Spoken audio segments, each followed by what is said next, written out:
2 करेंगे। चलिए 2 नंबर देखिए क्या कह रहा है। दो समपूरक कोण। जब समपूरक शब्द आए तो आप सभी बच्चों को मालूम होना चाहिए कि जब भी हम पूरक वर्ड यूज करें, पूरक, अगर पूरक बोलेगा तो याद रखना है 2 कोण जोड़कर 90 डिग्री। क्या बात याद रखना है? पूरक मतलब 2 कोण जोड़कर 90 डिग्री। जैसे मान के चलो 30 प्लस कितना 60, 90 आ जाएगा।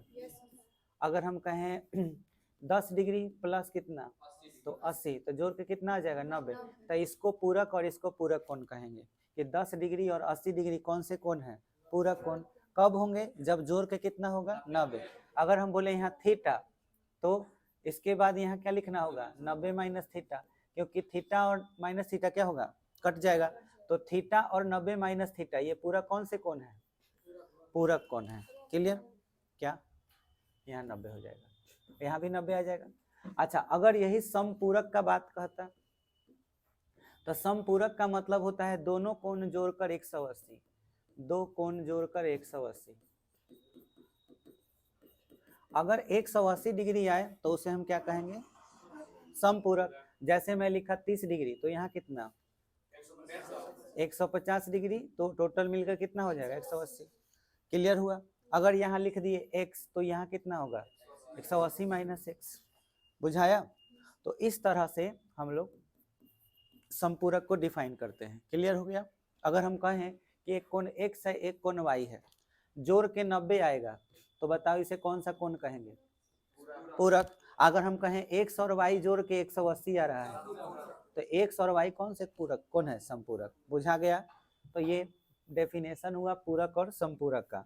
अब सवाल हमारा जो कह रहा है उस पर आते हैं। कह रहा है 2 समपूरक कोण, खाली इतने लाइन पर हो तो ऐसे पता चल जाएगा।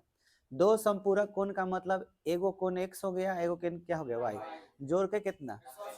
तो पहले इतना लिख लेते हैं। जैसे क्वेश्चन नंबर 2 बनाना है तो हम मान लेंगे कि माना पहला कोण कितना, पहला कोण कितना x मान लिए, और दूसरा कोण y। अब लिख सकते हैं प्रश्न से। प्रश्न कह रहा है कि ये समपूरक कोण है, इसलिए x प्लस वाई बराबर कितना 180 डिग्री हो जाएगा। समीकरण नंबर क्या हो गया 1 हो गया। अब कह रहा है बड़ा कोण छोटा कोण, तो हम तो ये नहीं माने हैं कि बड़ कौन है और छोट कौन है, तो इसमें से किसी एक को बड़ा मान लेते हैं और किसी को क्या मान ले रहे हैं छोटा। बोलो किसको बड़ा मान ले? x को। तो यहाँ बगल में ब्रैकेट में क्या लिख देंगे बड़ा, और यहाँ क्या लिख देंगे छोटा। हम ये मान लिए कि x बड़ा है और y क्या है छोटा। मन करे तो ये चीज यहाँ पे लिख सकते हैं, माना पहला बड़ा कोण x और दूसरा छोटा कोण क्या चीज y, या केवल लिख सकते हैं माना बड़ा कोण x और छोटा कोण y, कुछ भी मान सकते हैं। जैसे हम यहाँ पहले से नहीं जानते थे तो हमारा मन रहता तो हम हई इतना नहीं लिखते और डायरेक्ट क्या लिखते, माना बड़ा कोण कितना x और यहाँ क्या लिख देते छोटा कोण y, ऐसे भी मान सकते हैं। क्लियर हो गया? और जोड़कर कितना हो गया 180। अब ये तो बात तय है कि x और y कभी बराबर नहीं होंगे। बोलो क्यों बराबर नहीं होंगे? क्योंकि x बड़ है और y क्या है छोट है। अब देखेंगे कि कौन कितना छोट है। लिखा है कि 18 डिग्री अधिक है, बताओ कौन अधिक हो सकता है? x 18 डिग्री ज्यादा है तो ये हल्का हुआ, तो इसको भी बराबर करने के लिए क्या करना चाहिए, इसमें 18 जोड़ देना चाहिए। इस समीकरण क्या हो गया 2। कितना अच्छा हो गया। अब खाली x के मान को कहाँ रख देना है, लिख देंगे, जिससे ये हम लिख देंगे x के मान को कहाँ रखने पर, x के मान को समीकरण 1 में रखने पर। अब रख देंगे तो बताओ जहां पर x है वहां से हटा के क्या लिखेंगे y प्लस 18। यहाँ पहले से क्या है प्लस y लिखा हुआ है, बराबर कितना है 180। बोलो y कितना 2y। आई 180 है प्लस 18 इधर आएगा तो माइनस 18। फिर अब घटा लीजिए तो कितना हो जाएगा 2y बराबर, घटा लो कितना आ गया 162। ठीक है, और y बराबर हम कितना लिखेंगे 162 बटा में 2, काट दीजिए तो 81। y का मान कितना हो गया 81। देखो छोटा कौन आ गया, तो 81 डिग्री एगो आंसर हो गया। समझ में आया। अब लिख देंगे समीकरण कितना से, 2 से चलेंगे, इसमें 3 का जरूरत नहीं पड़ा। तो x बराबर y के जगह पर 81 आप प्लस क्या लिखेंगे 18, तो जोड़ लो कितना हो जाएगा 99 डिग्री, आंसर हो गया। हम सही है कि गलत बनाए हैं यह चेक कर सकते हैं। हम पढ़े हैं कि y और x संपूरक कोण थे, तो जोड़ के क्या आना चाहिए 180। तो चेक कर लो 99 और 81 जोड़ोगे तो 180 अपने आप आ जाएगा। बुझाया। तो ये आपका आंसर हो गया। अब आते हैं अगले सवाल पर। यही ना पूछ रहा था कि उन्हें ज्ञात कीजिए, तो ज्ञात हो गया।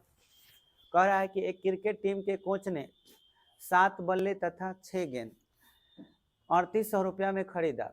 बाद में उसने 3 बल्ले और 5 गेंद 1750 रुपये में खरीदा।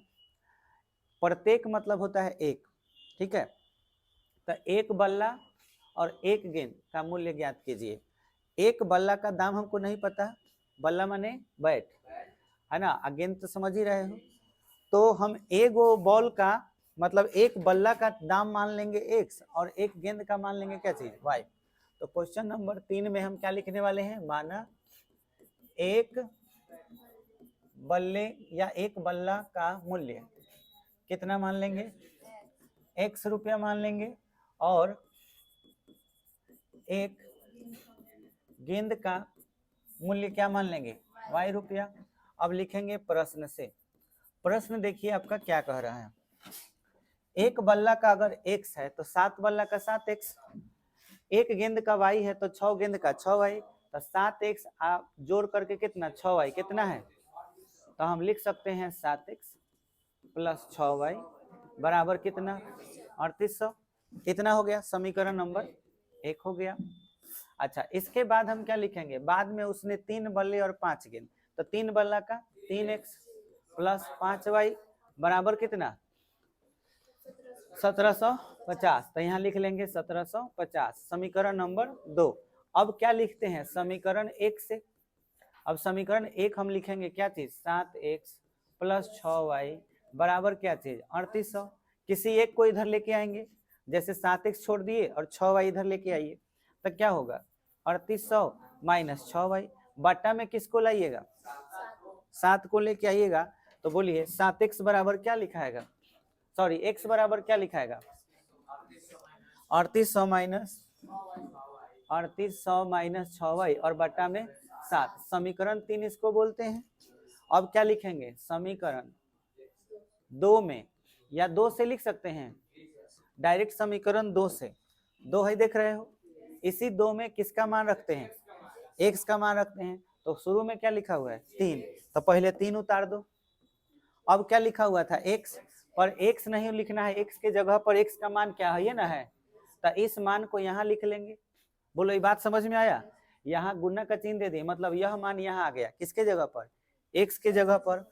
अब बराबर में क्या प्लस में क्या है 5y, तो लिख देंगे प्लस 5y बराबर क्या है 1750। अब देखो यहाँ पे 3 से ऊपर सब में गुना होगा, समझ में आया।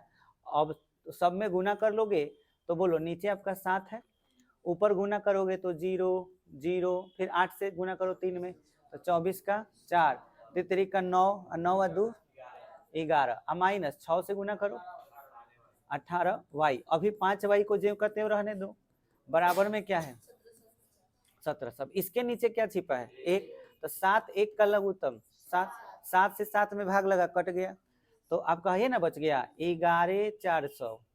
11400 माइनस ये 18y, लेकिन यहाँ पर है प्लस 7 5 35y बराबर 1750। बुझा गया। अब 35 से आप घटाइएगा 18, अच्छा, और 7 से तिरछा गुना हो जाएगा, 7 से 1750 में क्या होगा तिरछा गुना होगा, और इसमें से ये घटेगा तो 11400 लिख लेंगे 11400। अच्छा 35 से कितना घटाना है 18, तो कितना हो जाएगा 17y आ जाएगा, प्लस में 17y बराबर। अब चलो गुना कर लेते हैं, 7 से 0 में 0, 7 5 35 का 5 हासिल कितना 3 3, अच्छा 7 सते 49, 49 सा 3, 49 3 52, 52 का 2 हासिल 5, 7 एकम 7, 7 5 12। अब ये वाला इधर आएगा तो 17y बराबर 12 250 माइनस 11 400, घटाएंगे तो y के बराबर में नीचे 17 आ जाएगा, आई आ घटा लो, 0 से 0 गया 0, 5 से 0 गया 5, ठीक है, 2 से 12 से 4 गया 8, यहाँ बच गया 1, खाली इतना, यानी कि 850 ना होगा खाली, तो हम लिख सकते हैं 850 बटा में 7 17, तो 17 पचे 85 होता है, तो y का मान कितना आया 50। अब हम समीकरण 3 से चलेंगे, समीकरण 3 हम लोग का ये ना था, यहाँ पे y का मान रख देंगे, तो क्या लिखेंगे समीकरण 3 से, तो समीकरण 3 में x बराबर क्या लिखा हुआ था 3800 माइनस 6y, 3800 माइनस 6, अब y का मान 50, अब बटा में क्या था 7, तो 6 पचे 30, तो कितना हो जाएगा 3800 माइनस 300, अब बटा में 7, घटा के कितना आएगा 3500, अब बटा में 7, तो 7 पचे 35 500, तो आपको x का मान कितना आया 500। अब सवाल में पढ़ेंगे क्या पूछ रहा था, एक बल्ला का मूल्य, मतलब एक बल्ला का दाम x था और गेंद का दाम क्या था y, तो हम यहाँ पे लिखेंगे लास्ट में, इसी पर मार्क्स भी मिलता है, पूरा बात डिटेल में लिखना होता है, इसलिए एक बल्ला का मूल्य, और उसके बाद हम x बराबर लिख देंगे कितना 500, ये 500 रुपया एक आंसर हो गया। एक गेंद का मूल्य हम क्या माने थे y, और y बराबर कितना आया 50, तो आंसर 50 रुपया आंसर। बोलो क्लियर हुआ, समझ में आ गया, इस तरह से हम इसको बनाएंगे। अब देखिए क्वेश्चन नंबर 4 कहता है एक नगर में टैक्सी के भाड़े में एक नियत भाड़े के अतिरिक्त चली गई दूरी पर भाड़ा सम्मिलित किया जाता है। 10 किलोमीटर दूरी के लिए भाड़ा 105 रुपया है तथा 15 किलोमीटर के लिए भाड़ा 155 रुपया। नियत भाड़ा तथा प्रति 1 किलोमीटर भाड़ा क्या है, एक व्यक्ति को 25 किलोमीटर यात्रा करने के लिए कितना भाड़ा देना पड़ेगा। कुछ बुझाया? कुछ नहीं बुझाया, मेरे को भी नहीं बुझाया, लेकिन अब बुझाएगा। अब स्लोली पढ़ेंगे इसको और ध्यान से समझेंगे कि ये सवाल क्या कह रहा है। ठीक से देखिए ध्यान से, एक नगर मान लो गरखा में टैक्सी यानी कि आप जो ऑटो, अब बहुत अच्छा बोल रहे हैं, ऑटो के भाड़ा में एक नियत भाड़ा, नियत माने फिक्स रेट, माने कोई ऑटो वाला बोला है कि हमारा कादना जाए के बाद तो 10 रुपया फिक्स है, तो कह के 2 रुपया कम ली है, 8 रुपया में ना 10 रुपया देव तो चलो ना, तो रहे दो, तो 10 रुपया फिक्स है उसका। समझ में आया? तब फिक्स रेट जो होता है उसको क्या कहेंगे, नियत भाड़ा। के अतिरिक्त चली गई दूरी पर भाड़ा सम्मिलित किया जाता है। मतलब ये बोल दिया गाड़ी वाला, पहले ही बोल दिया कि कादना तक तो ठीक बा 10 रुपया, लेकिन एक बाद तनियो से आगे जाए नु तो 1 किलोमीटर के हिसाब से पैसा ले, अगर 1 किलोमीटर तो 5 रुपया, फिर 2 किलोमीटर तो 10 रुपया, 3 किलोमीटर तो 15 रुपया, हर किलोमीटर पर कितना भाड़ा 5 रुपया। एगो फिक्स रेट बढ़ा दिया है कि यहाँ से वहाँ तक जाएंगे, जैसे यहाँ से मान लो कि छपरा जाना है तो ऑटो वाला कह रहा है कि 50 रुपये लगता हो, अब 50 रुपया में नेवाजी टोला तक छोड़ दे, ओकरा बाद तनियो से आगे जाएंगे 1 किलोमीटर जाएंगे तो हिसाब से पैसा लेंगे, 1 किलोमीटर के 5 रुपया, 2 किलोमीटर का 10 रुपये। मान के चलो कि हम नेवाजी टोला के बाद 5 किलोमीटर और आगे गए तो कितना भाड़ा लगेगा 50 रुपया, एने का तो ले ले लग, ये बिना किलोमीटर एक कोनो बेच नहीं। अब 75 रुपये कैसे लाए, 5 किलोमीटर में 5-5 के हिसाब से, तब 50 में क्या जोड़ लिए 25। अब ध्यान से समझना कैसे हम लिख रहे हैं, पहले 50 रुपया जोड़ा सब, ओकरा बाद कई किलोमीटर चले 5, मान लो कि चलो हम 7 किलोमीटर जाते तो कितना भाड़ा लगता, आखिर हम 7 से ही ना गुना कर रहे हैं, 7 से गुना किए किस चीज में 5 से, तो 7 गुने 5, तब जोड़ जाड़ के जो आया तो लिखे, कितना लिखे 35 50, कितना 85 लिख दिए।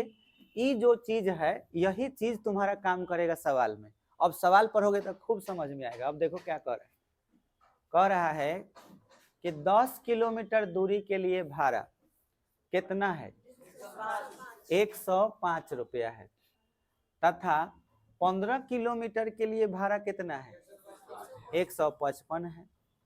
नियत भाड़ा तथा प्रति किलोमीटर भाड़ा क्या है। देखो ठीक से समझो, आदमी जो चला रहा है टैक्सी जो है इसका, वो कह रहा है कि 10 किलोमीटर चलिएगा तो 105 रुपया लेंगे, 10 किलोमीटर चलिएगा तो 105 रुपया, तो ओमे वो 50 रुपया जोड़ लिया है। आगे 100 किलोमीटर गया है, माने यहाँ से नेवाजी टोला चला गया और वहां से फिर 10 किलोमीटर गया, सब जोड़ जाड़ के कितना ले रहा है 105, ऐसा ही ना ले रहा है। हम कैसे लिखे हैं, पहले फिक्स रेट 50 रुपया वो तो लगभग करेगा, और साथ में और जितना चलिएगा वही हिसाब से लगेगा, तो यहाँ हमारा 85 आया है। और वो सवाल वाला हमसे कितना कह रहा है 105 रुपया कह रहा है, तो 105 रुपया कह रहा है, तो 1 किलोमीटर पर कितना ले रहा है तो नहीं पता। हम लोग तो मान लिए हैं कि 1 किलोमीटर पर कितना 5, जाना कितना है 10 किलोमीटर, हम लोग कितना चले थे 7, लेकिन हम लोग को 7 के जगह पर कितना बोल रहा है 10। 5 रुपया भाड़ा है कि 6 रुपया ही नहीं पता, जो नहीं पता है उसको क्या मान लिए वाई, और जो फिक्स रेट है वो नहीं पता कि वो कितना रेट ले रहा है, तो ओकरा के क्या मान लिए x, तो x प्लस 10 वाई बराबर क्या हो गया। देखो तो समीकरण बन गया, बुझाया कि नहीं बुझाया।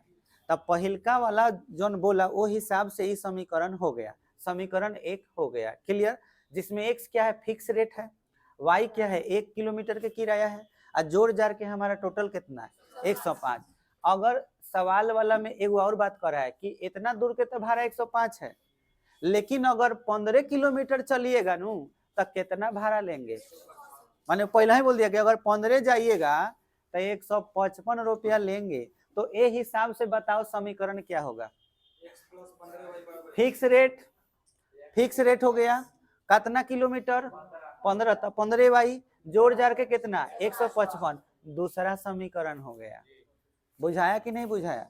अब इसी दोनों को बना देंगे तो फिक्स रेट पता चल जाएगा, अब भाड़ो पता चल जाएगा कि 1 किलोमीटर के कितना है। एक बाद सवाल जौन कहेगा बनाएंगे, सबसे पहले ये दो पता कर लेते हैं।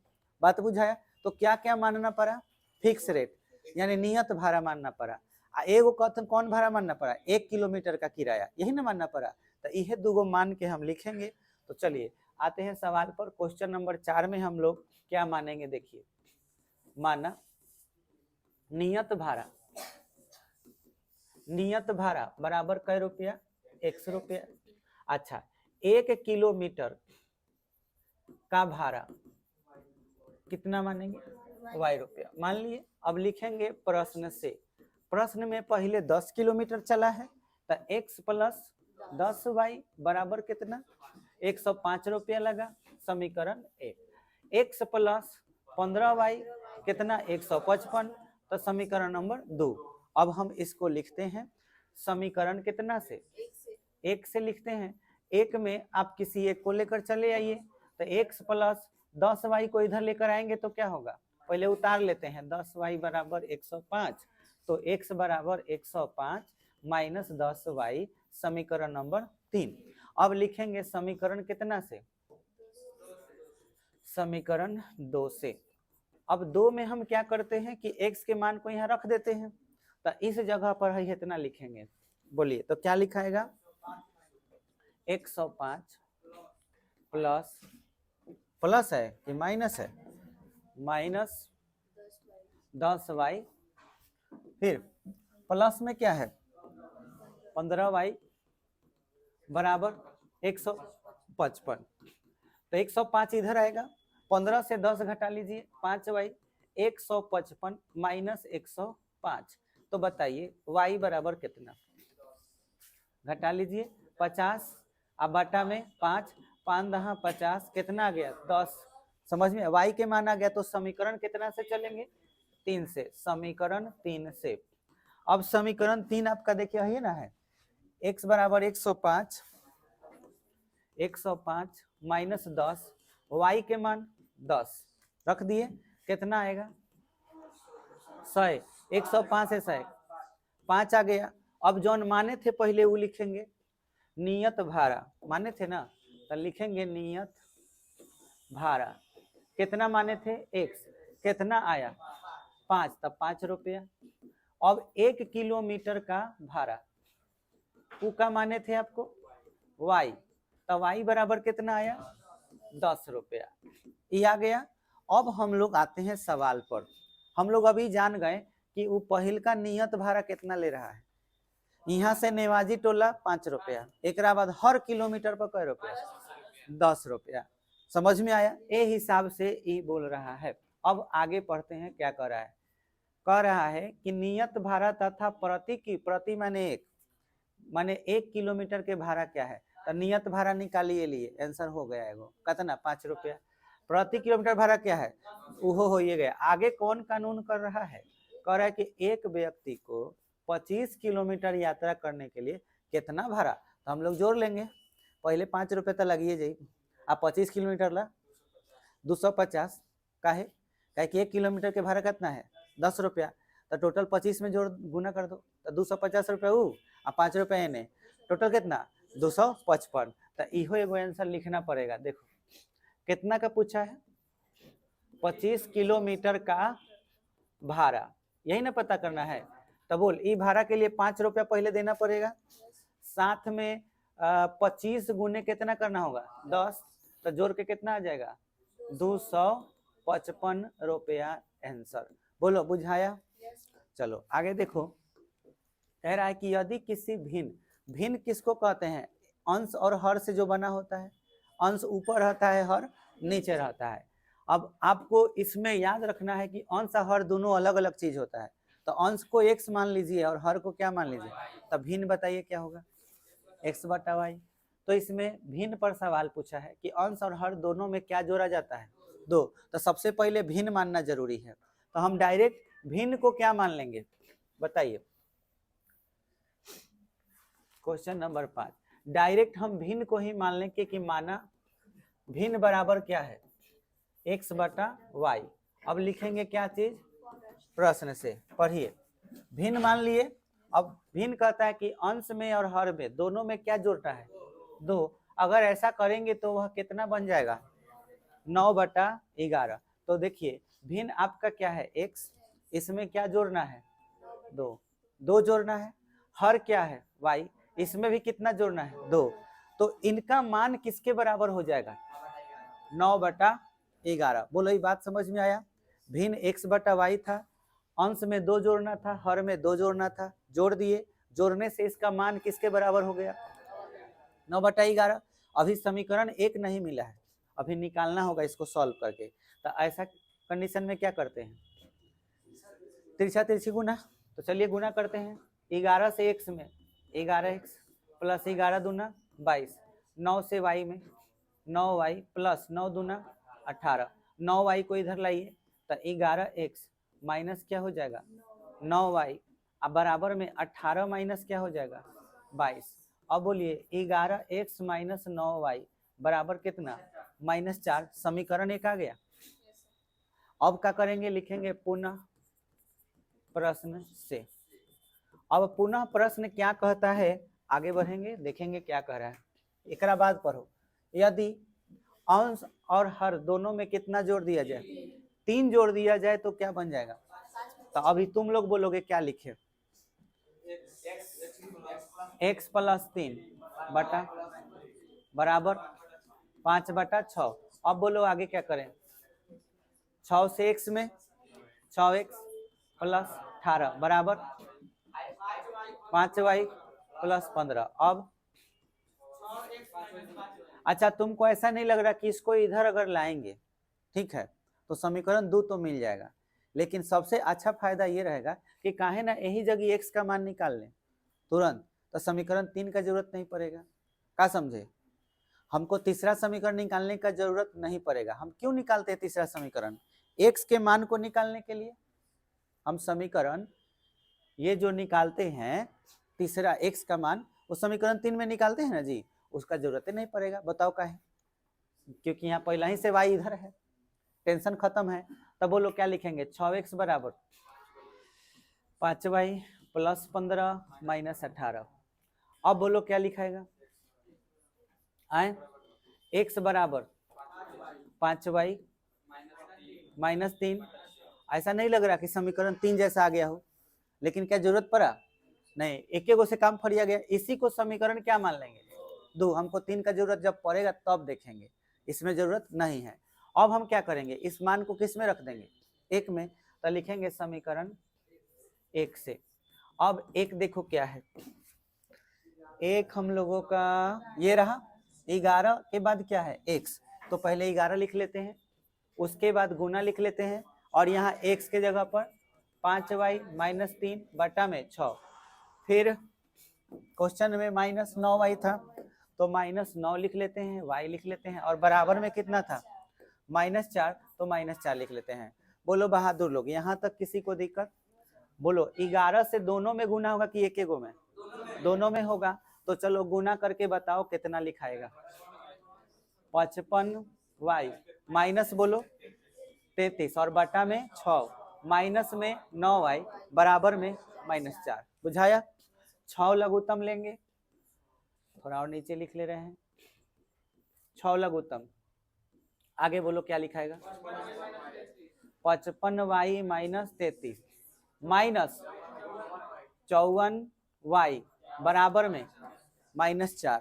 अब जानते हो तिरछा गुना होगा, नीचे 1 लिख देंगे। तो बताओ 55 से 54 घट गया तो एगो y आएगा, और तिरछा गुना करेगा तो y माइनस 33 ना रह जाएगा। आज 6 में माइनस 4 से गुना किया, माइनस 24 आया, 6 चौका 24, माइनस 33 इधर करो तो y बराबर 33 माइनस 24 होगा। अब बोलो 33 में से 24 घटा दोगे कितना हो जाएगा? y का मान 9 आ जाएगा। अब इस मान को कहाँ रख देंगे? समीकरण 2 में। तो लिखेंगे 2 से, समीकरण 2 से। समीकरण 2 है x बराबर 5y, y लिखा हुआ है, y के जगह पे कितना लिखोगे? 9, और माइनस में 3, तो 5 गुने 9 माइनस 3, और बटा में कितना लिखोगे? 6। तो यहाँ पे 6 लिख लेंगे, तो कितना हो जाएगा? 45। 45 में से 3 घटा लो, 42, 42 बटा 6 सते 42। तो x का मान कितना आ गया? 7। अब हम आएंगे सवाल में जो हम माने थे। क्या माने थे? भिन्न। भिन्न क्या है? तो इसलिए भिन्न बराबर x बटा y है। x का मान 7, y कितना आया है? 9। तो यहाँ पे नीचे 9 लिख लेंगे, यही हमारा आंसर हो जाएगा। बोलिए समझ में आया? अच्छा, अब देखिए ये वाला क्वेश्चन, 5 वर्ष बाद जैकब की आयु उसके पुत्र की आयु। यहाँ पे पिता और पुत्र वाला सवाल आ गया। तो इसमें एक ट्रिक याद रखना है कि पिता हमेशा बड़ा होता है किस चीज से? पुत्र से। तो इसके बेस पर हमारा ये सवाल बहुत आसानी से बन जाएगा। देखिए कैसे बनाएंगे।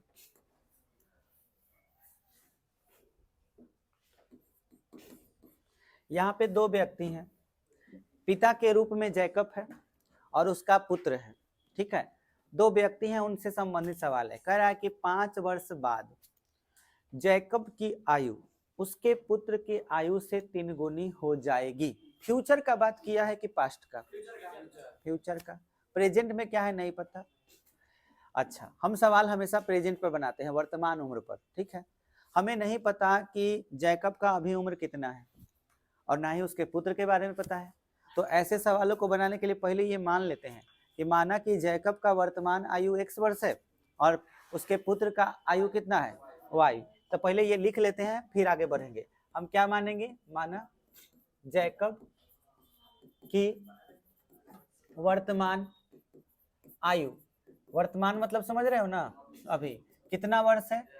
x वर्ष। पुत्र की वर्तमान आयु कितनी है? y वर्ष। अब हम प्रश्न से चलते हैं। प्रश्न में पहले क्या बोला है? फ्यूचर के बारे में। कितना वर्ष बाद? 5 वर्ष बाद। तो सोचो 5 वर्ष बाद खाली पिता ही बढ़ेगा कि बेटा भी बढ़ेगा? तब बाप और बेटा दोनों का उम्र बढ़ेगा। कितना कितना बढ़ जाएगा? 5 5। तो x में भी 5 जोड़ा आ जाएगा, y में भी 5 जोड़ा आ जाएगा। लेकिन ये बताओ बाप बड़ा कि बेटा बड़ा?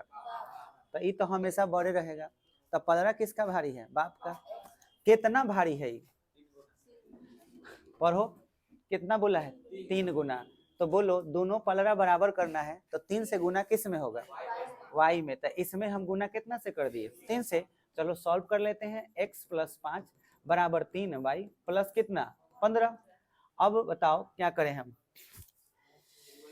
ऐसा करते हैं कि यह बहुत अच्छा मिल रहा है, x का वैल्यू पहले ही से मिल रहा है, क्यों ना 5 को लेके आ जाए। समीकरण 1 हमको मिल जाए, x बराबर 3y + 15 - 5, तो बोलो x बराबर कितना होगा 3y + 10।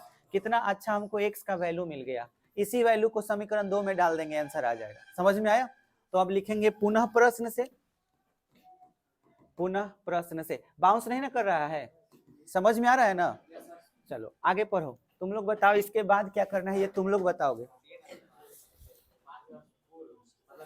पीछे जाना है तो घटा लेंगे, दोनों में से घटा लेंगे, उसके बाद बोलो पुत्र वाले में कितना से गुना 7 से, तो बोलो कैसे लिखाएगा, बोलो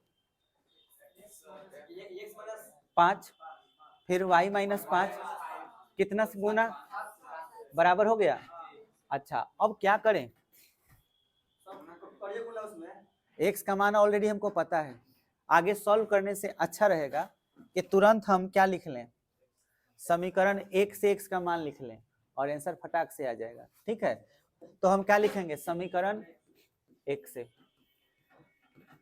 x का मान कितना था 3y + 10 था, तो यहाँ क्या लिखेंगे 3y + 10 - 5 गुना कर लो 7y माइनस कितना 35। बोलो समझ में आया?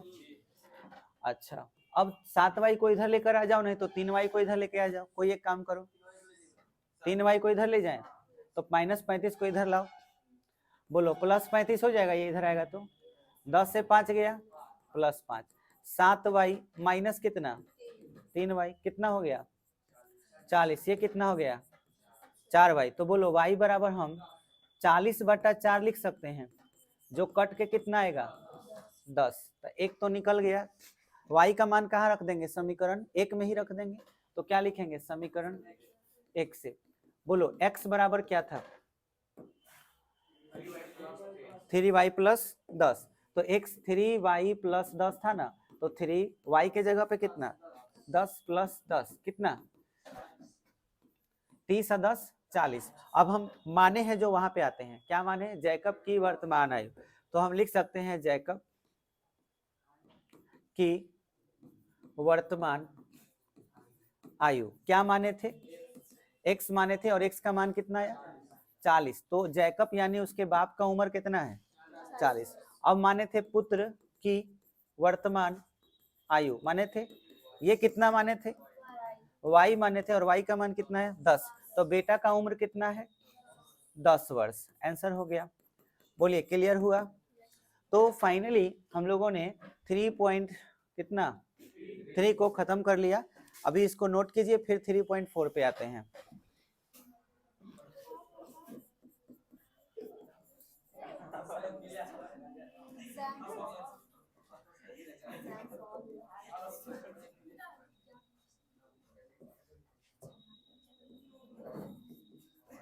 एलिमिनेशन मेथड, विलोपन विधि,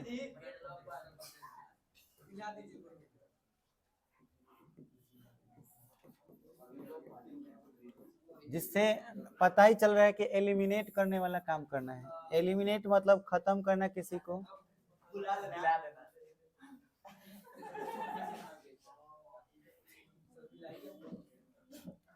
चलिए एक एग्जांपल लेते हैं और इसे हम एलिमिनेशन मेथड से बनाने का प्रयास करते हैं।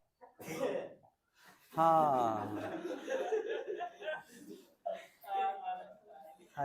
चाची याद कर ली है कि बेटवा कहाँ बा, देख नीचे गिर गए हुई, देख ले, हाँ ना तो घुट गए हो।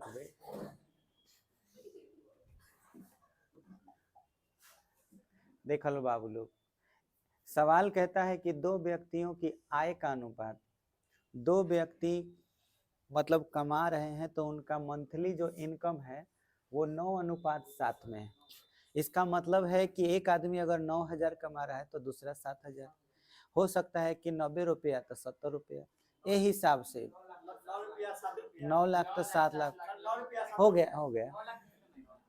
उनके खर्चों का अनुपात, मतलब अगर 90 रुपया कमा रहा है तो 40 रुपये खर्चों कर दे रहा है, तो 4:3 खर्चा के अनुपात है। और प्रत्येक व्यक्ति प्रति महीने 2000 रुपया बचा भी लेता है, तो 9 में से 4 गो खर्चा कर दिया, ठीक है, 9 अनुपात में से, तब बचा कितना, 2000। तो इसको कैसे मानेंगे समझ लो। सबसे पहले हम ये मान लेंगे कि माना है ना, उससे कोई बात नहीं है, ध्यान दीजिए।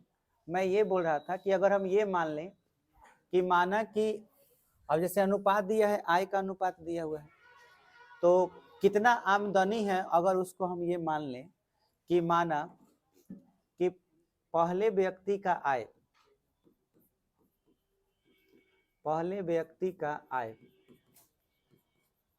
अब आय की बात करें तो अनुपात तो 9:7 है, तो 9 के साथ हमको कितना से गुना होगा ये तो नहीं पता, 90 होगा कि 900 होगा नहीं पता, इसलिए हम 9 के बाद क्या लगा देते हैं, x।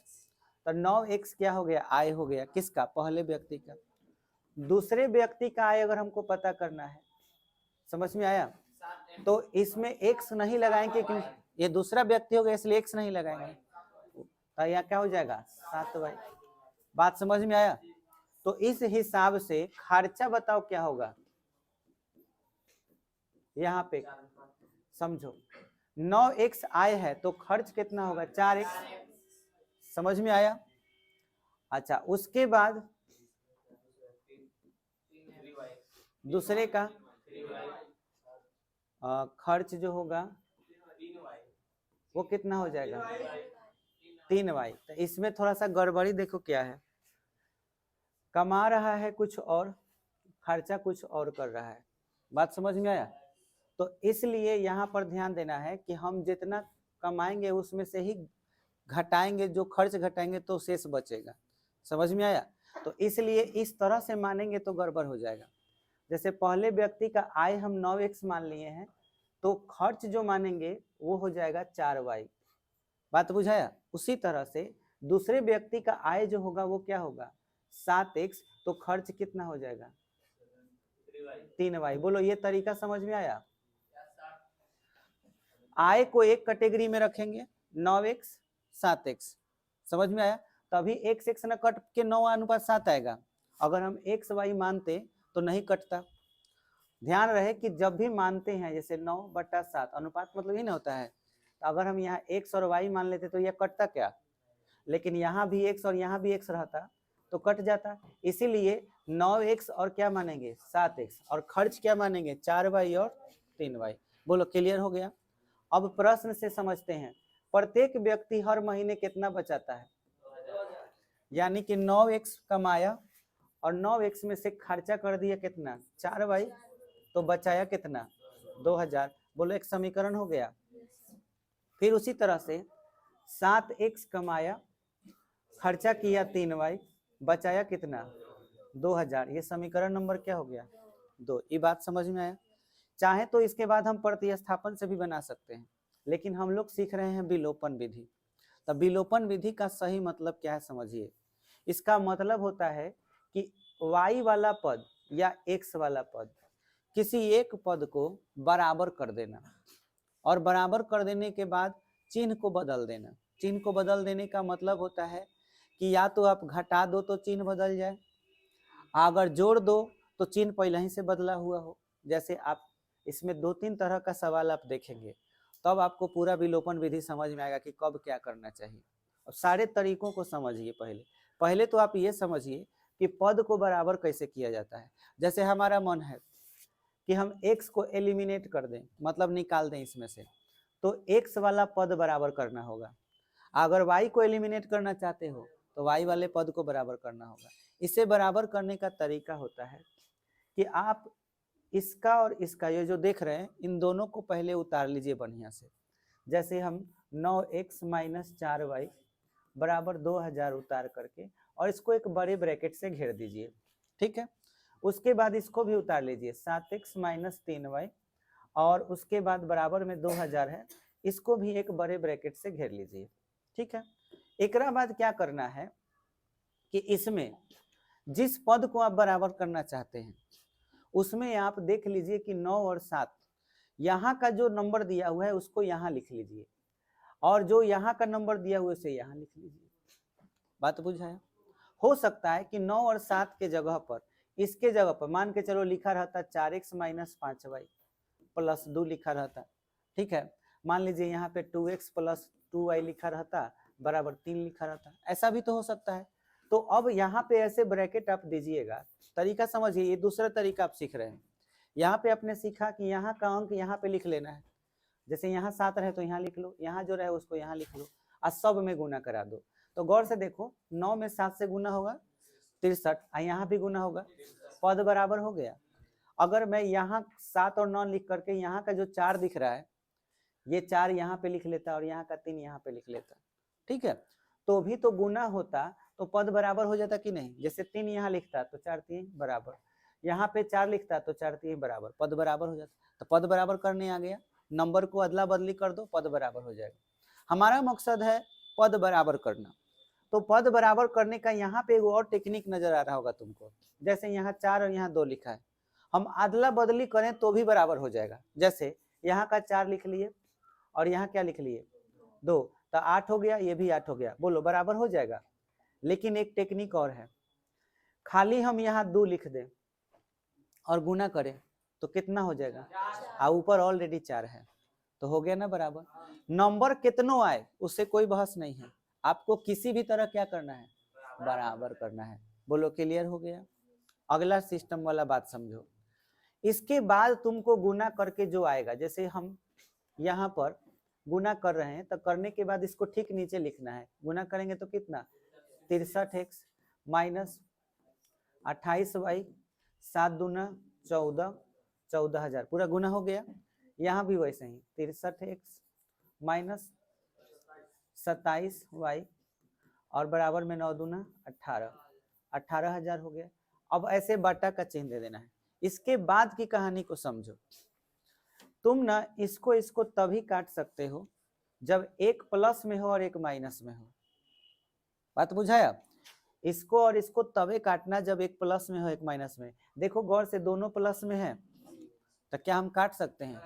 नहीं काट सकते, यानी एगो को उल्टा करना होगा। अगर एक प्लस में है तो एगो को क्या करना होगा, माइनस। तो ये माइनस तो तभी हो सकता है जब इस समीकरण 1 को समीकरण 2 से घटाया जाए। घटाते हैं तो चिन्ह उल्टा हो जाता है, और जोड़ते हैं तो चिन्ह नहीं बदलता, चिन्ह ज्यों का त्यों रहता है। ये बात समझ रहे हो? अब ध्यान देना यहाँ पर बहुत इंपॉर्टेंट बात। अगर तुम्हें कभी ऐसा सवाल मिल गया जिसमें पहले से ही एगो प्लस है और एगो क्या है, माइनस। जैसे एग्जाम्पल के लिए अगर मैं क्वेश्चन लेता हूं कि x माइनस वाई बराबर 10 लिखा हुआ है और x प्लस वाई बराबर यहाँ 9 लिखा हुआ है, ऐसा लिखा हुआ है। अब ना तो हमको इसमें तिरछा तिरछी कोई नंबर पलटने की जरूरत है और ना ही घटाने की जरूरत है। ऐसे अगर बाटा दे दिए और हमारा नजर पड़ गया कि एगो प्लस एगो माइनस है, अब पद बराबर है। जैसे देखो इसका पद बराबर है लेकिन दोनों प्लस में है, इसका पद बराबर है लेकिन एक माइनस में और एक क्या है, प्लस में, तुरंत काट देंगे। बात बुझाया? दोनों किस चीज में है, प्लस में, तो जुड़ जाएगा। तो कितना 2x, 10 और 9 कितना 19, तो x के मान क्या हो जाएगा 19/2, तुरंत x का मान निकल जाएगा। कहीं क्वेश्चन में ऐसा रहे कि x माइनस 2y बराबर 15 लिखा हुआ है और यहाँ लिखा हुआ है 3x माइनस 2y और बराबर में लिखा हुआ है 16। अब तुम ऐसा चिन्ह दे दिए, बोलो कटेगा क्या? काहे नहीं कटेगा? लेकिन पद तो बराबर है एक जगह, यहाँ पद बराबर नहीं है। अगर चाहे तो पद बराबर कर भी सकते हैं, इसका कितना से गुना करके, 3 से, लेकिन फिर भी नहीं काट पाएंगे। तब दूसरा तरीका होता है घटा देना, और घटा देने का सीधा मतलब है चिन्ह बदल देना। तो जब हमको काटने का जरूरत पड़ा, नहीं कट रहा हो, तो चिन्ह सबका उलट देंगे। जैसे प्लस था माइनस, माइनस है प्लस, प्लस है माइनस। अब देखिए हाई यही कट गया, 1 से 3x घट जाएगा -2x, 15 से 16 घट जाएगा -1, तो x के मान 1/2 हो जाएगा। बात समझ में आया? तो आपको ये सारा तरीका ध्यान में रखना है कि कब कटेगा कब नहीं कटेगा। ये सवाल बहुत, अब यहाँ पे कट रहा है क्या? नहीं कट रहा तो क्या करेंगे, चिन्ह को उल्टा कर देंगे, प्लस है तो माइनस, माइनस है तो प्लस, फिर ये प्लस है तो माइनस। अब भाई कट गया। अब बताइए ये 27 प्लस में है, 28 की चीज में है माइनस में, तो दोनों का अंतर कितना होगा, एगो वाई होगा नु, तो वाई लिख लीजिए। वाई के आगे माइनस की प्लस माइनस, क्योंकि बड़ा का चिन्ह उतरेगा तो माइनस उतर गया। 14 में से 18 घटा लीजिए, माइनस 4000। अब देखिए दोनों तरफ माइनस है तो माइनस माइनस प्लस, वाई का मान निकल गया। इस वाई के मान को कहाँ रख देंगे, तो वाई का मान समीकरण 1 में रखने पर, समझ में आया। अब समीकरण 1 में आप रख दीजिए।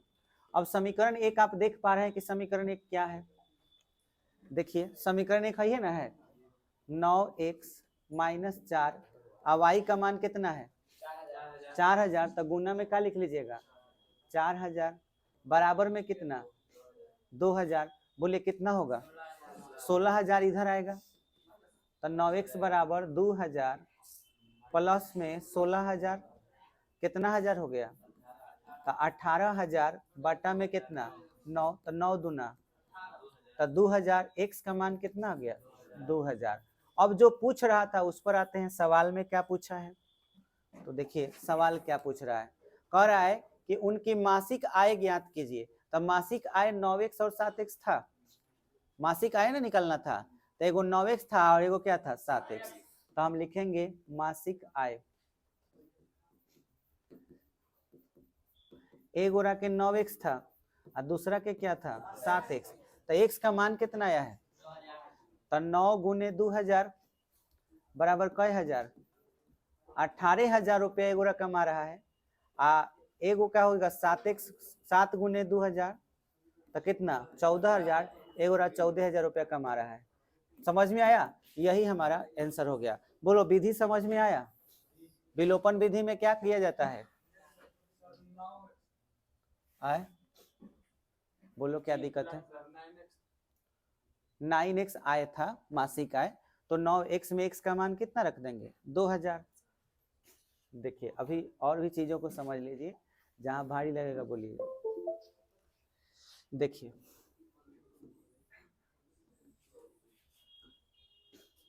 एक का 18000, एक का 14000 आया है। अब आप इसके बाद सवाल को समझिए, कोई भी क्वेश्चन बनाना है, जैसे हमको ये इसमें का क्वेश्चन बनाना है 3 4 का, जैसे कोई भी सवाल बोलो बता दे रहे हैं, जैसे 3 नंबर, ठीक है,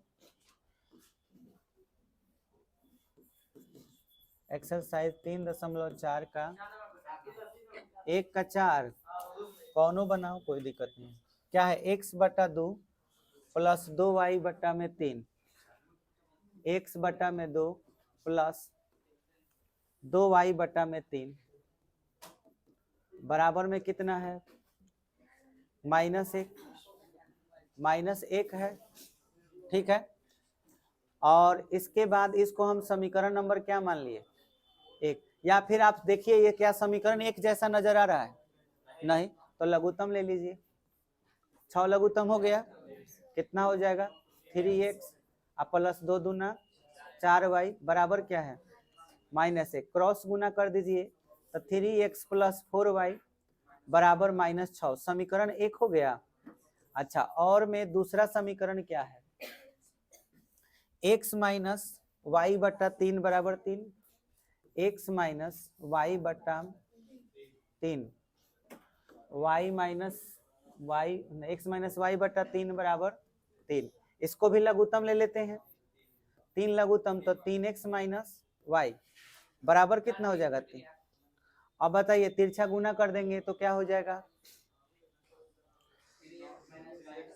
3x माइनस वाई बराबर 9, समीकरण 2। अब हम क्या बोले हैं, दोनों समीकरण को पहले लिख लेते हैं, तो लिख देंगे समीकरण 1 और 2 से। चलिए एक नंबर क्या है 3x प्लस 4y बराबर -6, यहाँ क्या है 3x माइनस वाई बराबर 9। क्या इन्हें ब्रैकेट में घेरने की जरूरत है, ब्रैकेट क्यों देते हैं, बराबर करना हो तब, क्या यहाँ पहले ही से बराबर है, तो ऐसे चिन्ह देंगे। अब बोलिए क्या करना चाहिए, चिन्ह क्यों बदलेंगे, नहीं कटेगा, तो ये माइनस, ये प्लस, ये माइनस, ये कट गया, दोनों प्लस है तो 5y, -6 -9 -15 होगा, और y बराबर -15/5, भाग दीजिएगा तो -3। अब इसी मान को किस में रख देंगे, तो समीकरण 1 में किसका मान, y का मान रखने पर,